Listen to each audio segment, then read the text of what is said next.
Hello, and welcome to the Global Discussion, interesting discussions with creatives, leaders, and thinkers. Today is no exception. I'm joined by Omaid Hiwaizi. Omaid, you're very welcome to the show today. Great. Thanks. Thanks for inviting me on, Simon. It's really cool to be here and talk about the kind of stuff that I guess I nerd out about personally. So I would probably do what I do for free. Don't tell any of my employers or clients. I am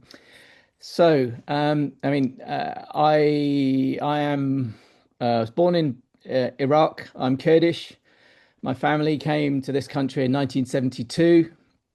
I guess a immigrant story, arrive, work hard, try and do well. And through my journey, I studied maths. I ended up somehow as a graphic designer on a avant-garde um, magazine called ID, which was brilliant just before Max came in. So I got to do paste up. It's quite an interesting thing to have done for a bit, not too long because it's quite annoying and you get glue on your fingers.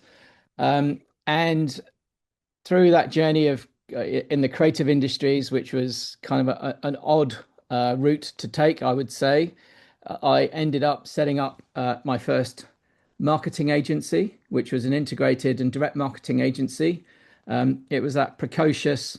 I'm working in companies who seem to be pretty disorganized. I could do better than this as a 24-year-old with a lot of energy and maybe a lot of naivety, which is quite useful thing to have, and also the smarts to get two other partners on board who maybe were more had more experience and contacts than I did. Anyway, that worked for a while. 10 years of that agency called HHM, then another agency with different partners called Crayon, which was like a digital agency. This was getting on for the 2000s.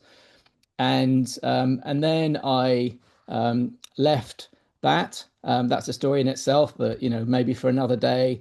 And I ended up on the client side. So I had this kind of well, firstly, I worked for other agencies. So I worked in some bigger agencies, some network agencies, some time in WPP, which was interesting. Probably the coolest place was Sapient, which was an amazing company. Then it was independent. Now it's part of Publicis. But very, very cool company. If anyone wants to work for them, I'd recommend it. They're very good. And then in lots of ways. And then I went client side, and so I worked at Blippar. I was the head of marketing, well, president global marketing technically, and some other roles at this very well-funded augmented reality platform. And since then, I've been doing different technology projects, startups, scale-ups, consulting, as well as being employed on various occasions. And I split my time now between that and being the planning director for a very, very cool branding agency called Future Positive, which is it's a kind of micro agency, and we work on technology and complicated propositions, let's say, most of which are kind of very, very tech based. And we can talk about that in more detail a bit later. So now I've got in this kind of nice space of being poacher and gamekeeper simultaneously, but also I guess I'm lucky I get to work on the coolest stuff, like the emerging tech in energy, in AI, in business models, in different kinds of um, yeah, chemistry or whatever. It's where new things are happening. So just I've ended up in that space, which I guess, like I said earlier, it's better than having a job. Well, that's great. And thanks for giving us that, what can only be described as remarkable journey. You mentioned immigration. That's a big topic at the moment, right? And also technology is a huge topic too. And with your background, you also mentioned, look, moving country, that's a big deal in itself. But then working hard to really create this environment where you get to work. I get a feeling you're working now on the things that you like working on, Homemade. Yeah, I think I'm happily in a privileged position where I don't have to do things which I think are I'm not sure maybe it's a sort of ridiculous word to say, but pointless, things where like the thing I'm obsessed with these days is finding things where a commercial kind of model can be aligned with an impact. So, your typical business these days might do something which usually these days is quite extractive, and all driven by efficiency, and they've done very well off the back of that. And then what they do is they take single digit percentage of the surplus and invest it in or spend it on some kind of impact project. Their staff might go and do a beach clean or something like that. And I don't like that. I like the idea of being involved in businesses where what they do, what they get paid for, how they make money, also that itself has a positive impact. And actually, I think that's almost like I describe that as the new capitalism. I like that a lot. Yeah. And I think as the AI wave washes over us all, I think people are starting to think more and more today about the impact. What is it actually doing? What are we doing in business? And I love the way you frame that. I want to go back, if I can. You mentioned future positives. And I know within that you're advising, emerging tech startups, companies, individuals about some of these. I suppose they're all seeing strategic challenges, particularly when it comes to growth. And they're all innovative ventures in their own sort of right. They've all got their own story to tell. But could you maybe just unpack it a little bit and help me understand a bit more about how you and Future Positive actually help them when it comes to navigating that growth and that market entry and maybe the scalability of what they're doing so they can make an impact, Omaid? Yeah.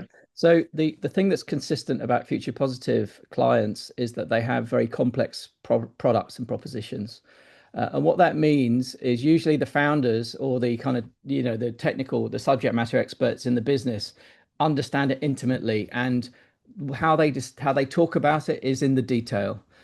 Obviously, the people they talk to aren't as much in the detail, and so they have a huge issue getting the kind of value across of what they do.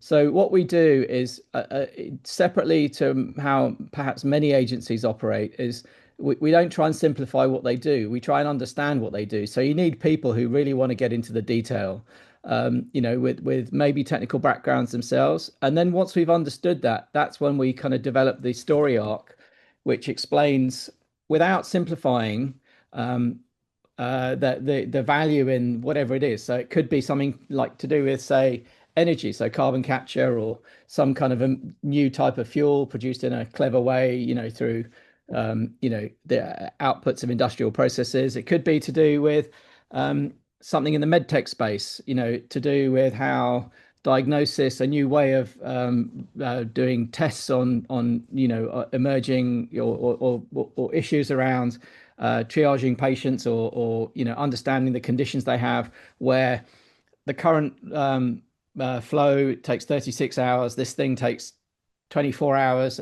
Obviously, that's good, but then how do you explain how it's good? How do you justify how do you turn the kind of what's special about how the particular tech works and how that results in the outcome? One of the ones, I mean, and to be honest with you, one of the issues about working with companies like that is you can't cite them. But one of the ones I can mention out there is one which sells a product to help people lose weight. Actually, technically, it's an appetite suppressant, and they don't make medical claims, but that the reason that people want to suppress their appetites, that. And as an example, there we got into the detail of the gastroenterology of how this particular series of extracts of vegetables mean that cells in your colon start to reactivate and produce the hormone GLP-1, which is the famous hormone in all the injectables. And the point there is, how do you explain to someone in the high street who isn't a gastroenterologist, doesn't understand any of the jargon, isn't interested, just wants it to work? How do you explain it to them in a way where they get it, it's true, it's credible, and they can understand that kind of science that makes a difference to them? So that's a kind of a consumer explanation. And what was cool there is, while the processes were very, very complicated, the actual cell that's reactivated has a very simple name, which is an L cell, so letter L cell. And so actually we called the product L Seller, because we thought, why not put the name, why not put the name of the cell that's activated in the middle of the brand term, give it a premium-ish, lifestyle-ish kind of tone, but actually while you're starting in that kind of space, just immediately be able to explain that how L cells are reactivated, give some hypotheses about why they're not working with some people, which is why, the appetite suppressing kind of feedback loop doesn't activate. So people keep eating, and then obviously the negative impacts of eating more is, gaining weight, and so on. And then explaining that actually you're supposed to have GLP-1 and the other hormones in your bloodstream for 10 minutes or 5 minutes or half an hour. You're not supposed to have it at a high dose for a whole week when you're injecting the thing and having no appetite at all because you've completely kind of blown it out the water physiologically using artificial GLP-1. So I mean, there's an example I can talk about where you kind of got to get into the details of how the particular extracts of the particular plants activate a particular cell in the colon. But then, if you talk like a gastroenterologist, maybe, someone on the high street that glazes over, and so that's the kind of that's the essence of how we operate. The tagline we have is making complexity compelling. Complexity is usually a turn off, but how do you make complexity compelling? So it's not simplifying complexity, it's making it compelling. So making it interesting, making it understandable, making it motivational. And that's actually quite hard. To be honest with you, probably one of the things I like about it, other than the kinds of projects we work on, is the intellectual challenge of doing that. Because you've got to get it. You can't pretend you get it when you're with the people who have got, years and years of experience in a particular technology. Well, I like, I like thank you for that. I mean, it's great to see, and thanks for unpacking how, through Future Positive and the work that you're doing, you are making, those complex areas compelling because ultimately that's what it's about, right? Does that resonate with the person in the street, the person on the high street, the person you're trying to shift product to? And that's great to hear about. And obviously, complexity. I want to tune in on that for a minute because you mentioned Blippar as well, or Blippar, depending on where we're speaking from. But you were really at the forefront there, and for people that maybe don't know, maybe we could take a minute on that because this was augmented reality, AI powered experiences, maybe even a little bit ahead of its time at the time. That must have been an exciting journey to be on. Was there any lessons from that? I'm going to say very high tech environment that maybe continue to shape how you think today or work today, Omid? Yeah, absolutely. It was very, very interesting. When I got there, they were onto a Series A or Series B, so they were up and running. They had case studies, but I asked a question about how many times do clients repurchase. So a Blippar customer would be an FMCG company or some a restaurant or a retailer or whatever. And what you would do is you'd add AR to the packaging of the thing, whatever it was. And it turned out that very few clients were coming back. And I was like, hang on, that doesn't sound good because eventually you run out of customers. And I asked to see a case study, and the case studies were entirely based on how Blippar operates. So, yeah, so I remember one to do with pizza boxes. So you blipped a pizza box and you got a Teenage Mutant Ninja Turtle promo and a voucher. And the case study talked about how many people did it and how long they watched for and stuff like that. So it's kind of like a media metric. And I said, how many more pizzas did you sell? And the sales guy who was taking this case study to another restaurant, another pizza company, I said, well, look, if you tell me that if I spend, you know, I'm the marketing director and I spend like £2 talking to a customer, and that customer on average will spend £5 or £10. My answer to you is how much money can I spend? Or what I would ask you is not this is how much I've got, because if you can prove to me this is like a cash machine, a cash kind of enlargement machine, then I'll do it.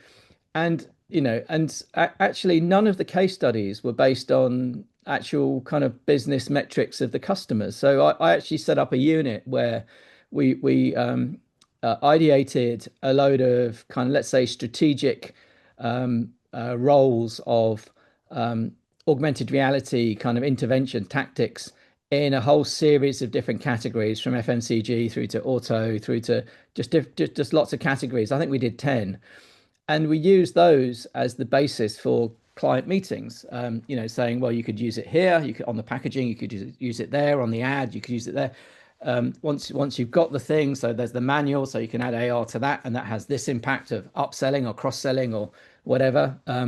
Increasing the engagement of the purchaser because they understand the features better or something like that.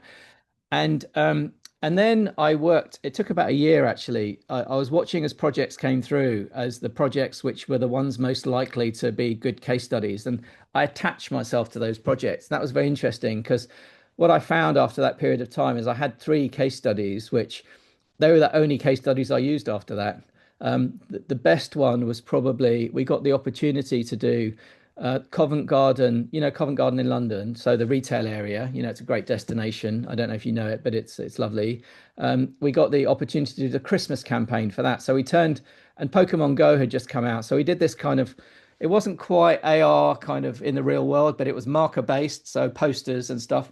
We did this kind of interactive experience where when you went there, you could download the Blippar app and start scanning different things, and through that proved that we could get a huge amount of traction. So huge numbers of, I couldn't quote the numbers to you, but large numbers of people getting their phone and scanning. Also, we attached to that footfall into shops because you could blip in shops. And so you could prove that someone had started it outside the shop in one place, went into that shop there, and you could do that journey. And then also we were distributing coupons. And so we could then correlate that with conversion. And all of a sudden, we just got this premium perfect case study for driving retail footfall and conversion, basket size, and so on. And that was if I contributed anything at Blippar, it was to do with kind of finding the kind of strategic role for AR to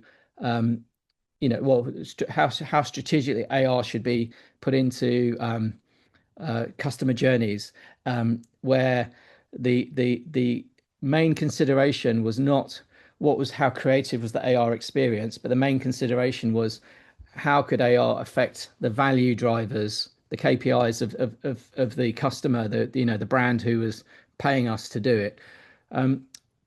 I recall on another occasion we had a meeting with a senior marketing director, one of the fizzy drinks companies, let's say, and it was in New York. And by then I had got into writing sales decks where if I had 10 slides, I'd never have more than 10 slides. I'd try and minimize this where we talked about us to one or two slides. And so the idea was if you have an hour, you don't spend 55 minutes talking about yourself. You spend maximum 5 to 10 minutes, and then try and get them to talk about them, and then tailor what you're doing to tailor what you say to them. Of course, you do still bring out the case studies, but you bring out the ones relevant to what they've said rather than just making them sit through stuff. Anyway, I put in this slide, which was, I think, slide 3 or 4, no, maybe 3, which was from our experience, these are the 8 things that an FMCG company can achieve using AR. So there were like 8 circles with like 2 or 3 words in. And that was the whole meeting.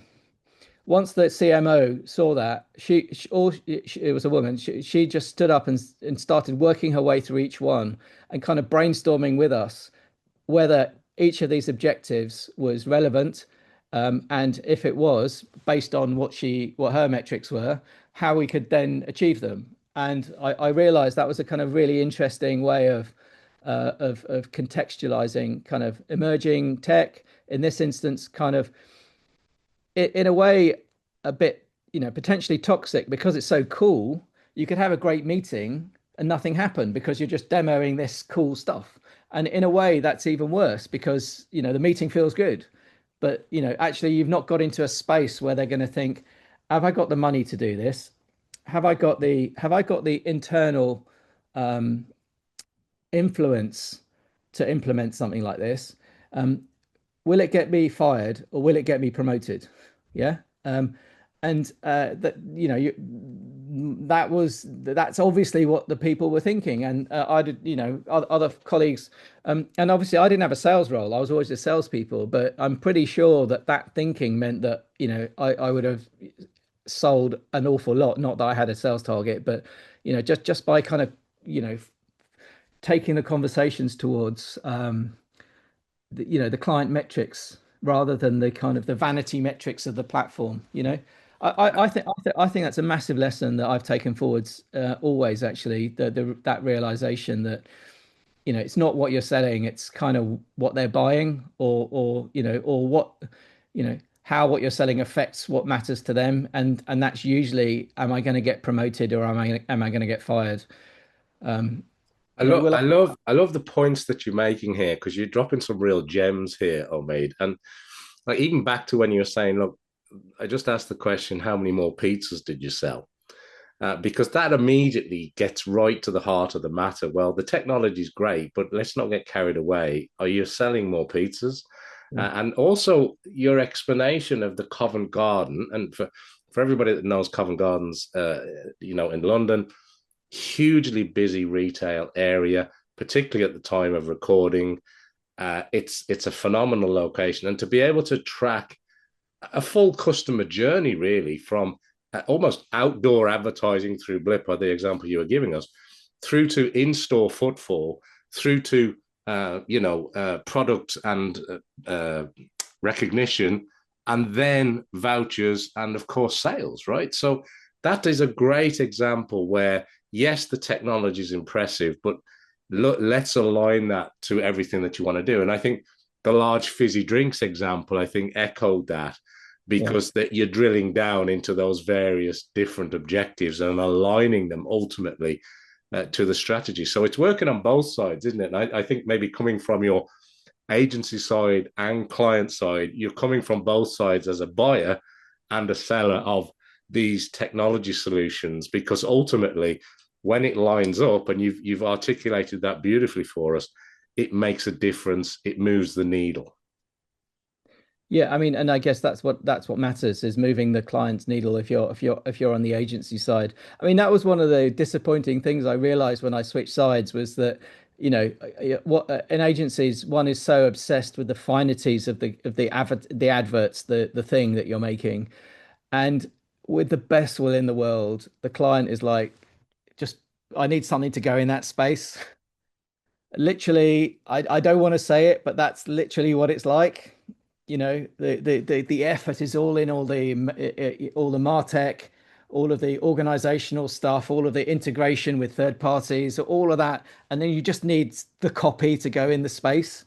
And it's not what agencies want to hear, but it's how it is. And the question in then is, when you've got that role, how can you make that, work as well as you can? And obviously I'm still on that side of it at Future Positive. And the question is, if what you're doing does end up as being a paid sponsored content on LinkedIn, in a world where no one cares about anything, and then how do you make something stand out enough for somebody who, is probably going to LinkedIn for some relief from stress, and just kind of scrolling, might be looking for it, thinking about changing jobs, whatever, not massively engaged in the very specific thing you're talking about. How do you catch their eye in a way that's valuable to them, and then kind of lead to something where they'll actually invest some of their brain power in reading your copy, rather than, jealously looking for jobs, or jealously looking at someone else's promotion, or, or being hooked in by job opportunities, or whatever people do on LinkedIn. Yeah,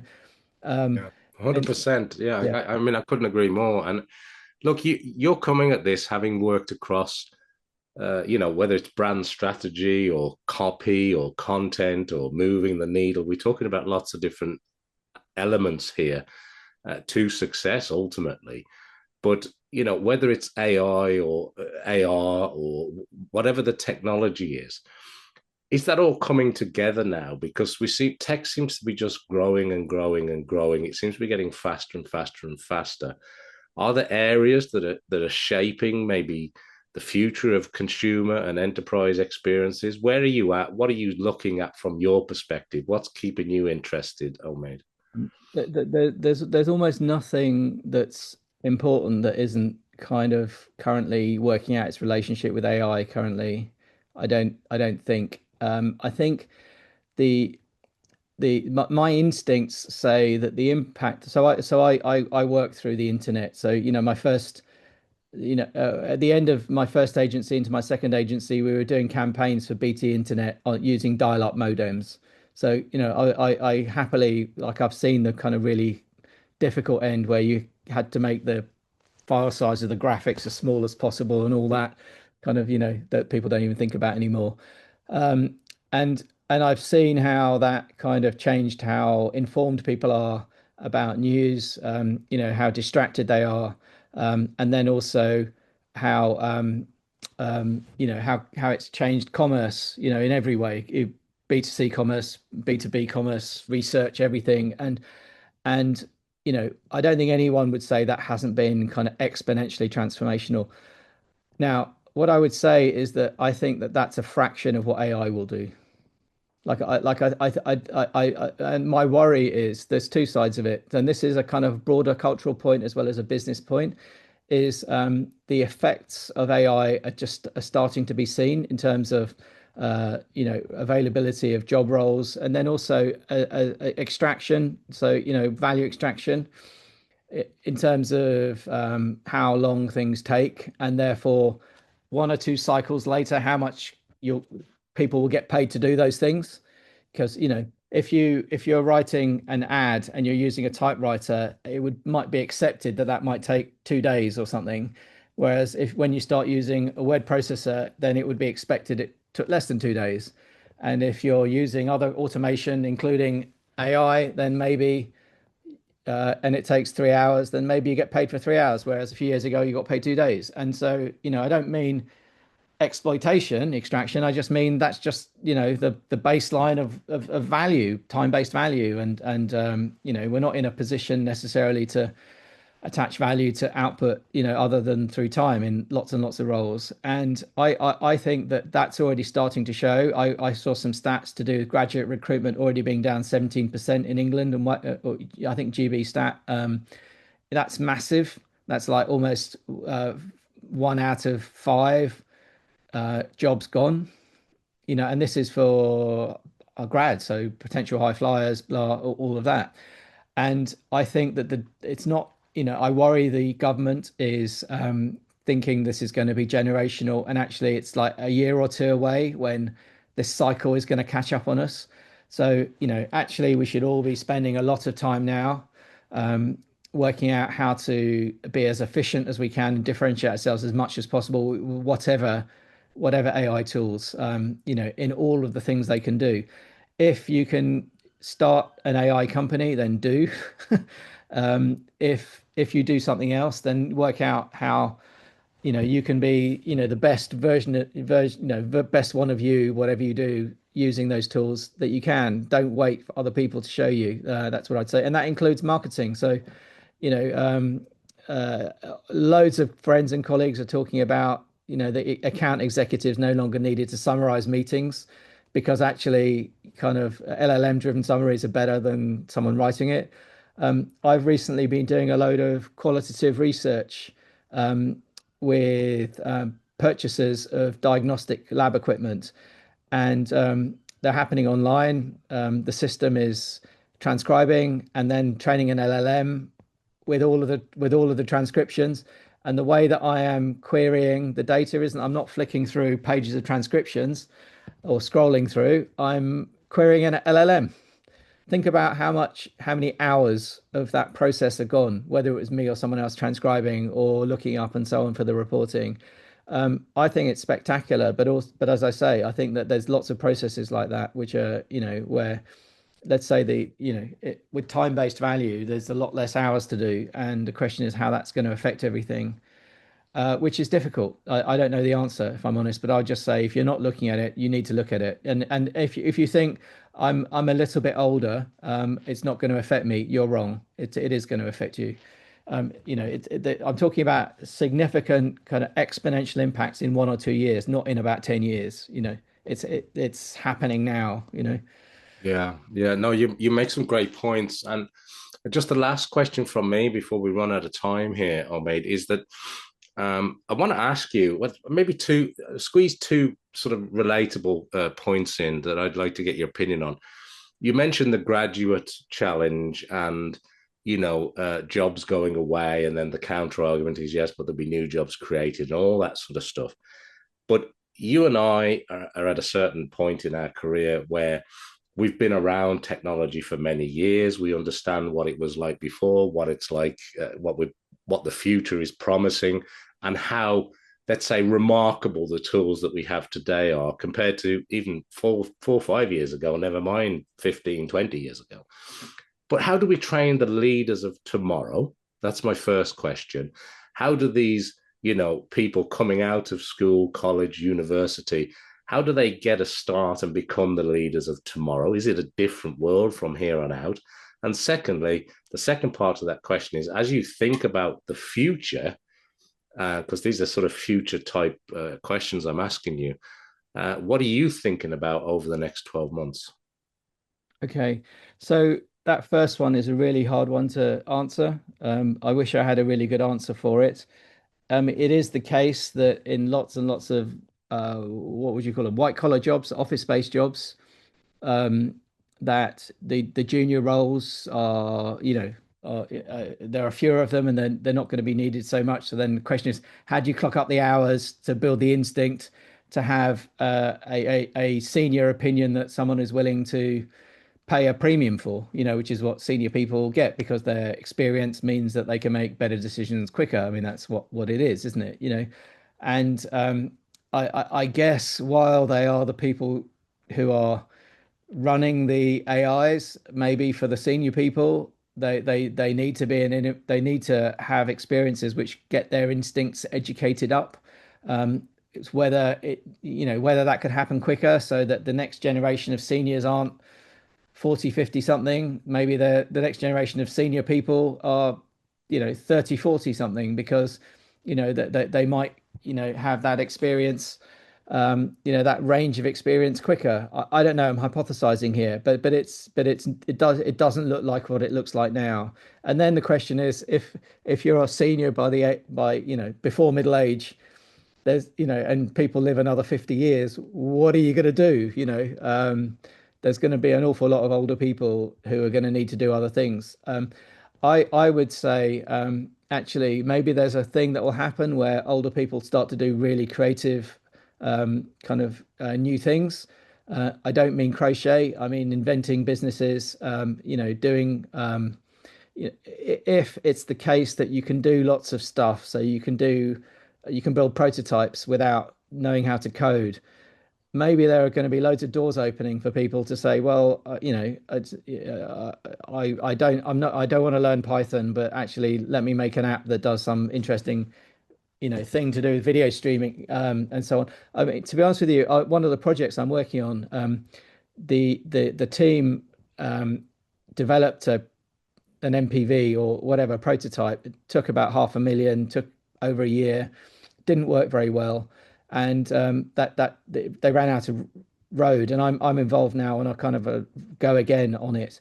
And the CEO, who is not a coder, built a prototype using Lovable and another platform in 2 weeks, and it worked better than the one that took, did cost a lot more money and took much longer. So so he's creative, he's kind of middle-aged, he's not, but he's not a coder.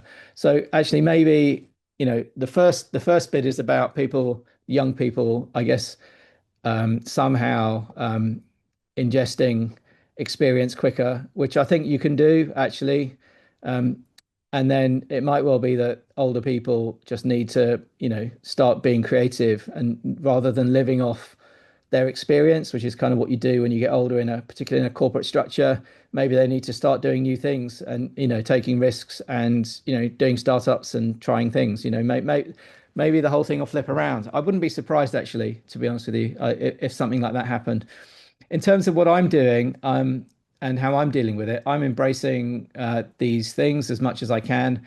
I split my time between doing amazing work with the team at Future Positive, and largely established clients, funded clients. I mean, yes, in generally, obviously, they've got to pay the fees, So, but some of them are corporate, some of them are new, some of them are established, but it tends to be the kind of emerging tech companies and emerging tech projects in larger organizations that we'll work on.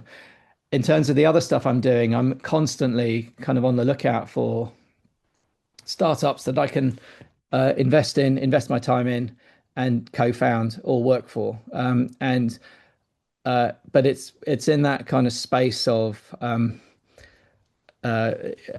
is there a kind of an impact that you can feel proud of, that you feel the world's better than it, left better than it was, before, and are you monetizing that somehow in a really smart way? Can I give you an anecdote, which is the crystallizing moment where I realized this. I mentioned that I spent some time in WPP. Now, organizationally, it was maybe not the right place for me. When I got there, I had a plan of either staying 1 year or 3 years. After I got there, I realized this is a 1 year gig for me. And I took it on myself to learn as much as I could in a year, thinking that would be it. And it was, yeah. So I was very senior, but I did a lot of work because I wanted to learn. And the opportunity for me is that the particular area I was in was shopper marketing. So, let's say the grubby end of marketing. And what I realized is it's customer journeys, but in the real world. And so it was definition. I couldn't have done that thing at Blippar if I hadn't done this job before at this other agency. Like, I knew what to look for because I'd done this stuff, which is a world of shelf wobblers and leaflets and sampling, which is not the cool stuff, but actually is hugely valuable for brands. And I was in a meeting with a client in the over the counter pharmaceutical space. So not regulated, but they were selling stuff, and they were very jealous of a campaign that the brand Pampers had run. And what that campaign was nicknamed "One Pack, One Vaccine." So whenever somebody bought a packet of overpriced branded nappies for their child, they would feel a sense of unity with a mother, probably in the developing world, because you spending this extra on these nappies meant that that person's child got vaccinated. And I realized what they were doing was taking the promotional budget, which would usually be paying for a holiday in Disneyland, or some kind of discount, or a free thing stuck on the packet, and they were just giving that as a check to an NGO in a developing country to deliver vaccines. And there I realized that the more they sold, the more good was delivered.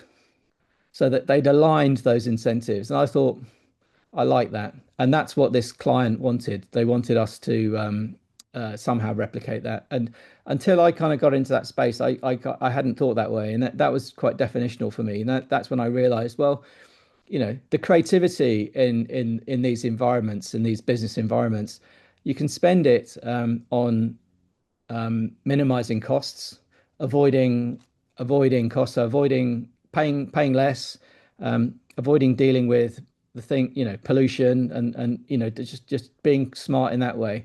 Or you can invest that energy in being creative, and that creativity could be better service for customers. Obviously, brands do that, but also it could be more positive impacts, and those impacts being good for customers who are paying you, and then also just a more holistic value. So it could be environmental, it could be societal, whatever it is. And I don't think I'm saying anything that's that revolutionary, except we've just been led down a different path. And I think it's a kind of a creative missed opportunity, I would say. Well, that is a wonderful note to end on, that we should all be thinking about where we deploy our energy into creative endeavors, and certainly making some positive impacts in the world. So I like that, a great note to end on. Now, that unfortunately brings us to the end of our time together today. I want to thank everybody around the world who's watching or listening to our discussion today here on the Global Discussion. I'm going to ask you maybe to do the usual thing, like follow us and like us and, tell somebody else about the show. And make sure you go and check out all the great work that Omaid is doing. Omaid, if people want to get in touch with you or in touch with your business, where's the best place to send them to? Is it a website? Is it LinkedIn? Where do you want to point them to? I would say direct message me on LinkedIn, and if you would, Perfect. that's probably the right thing to do. Yeah, No great. problem. Great. And look, I hope you'll join me back here for some more conversations with creatives and leaders and thinkers just like Omaid. But thank you for being on the show. It's been great to talk to you today, Omaid. Thanks, Simon. It's been great to chat, and I really appreciate your questions. And hello to everyone around the world. See you soon. All the best.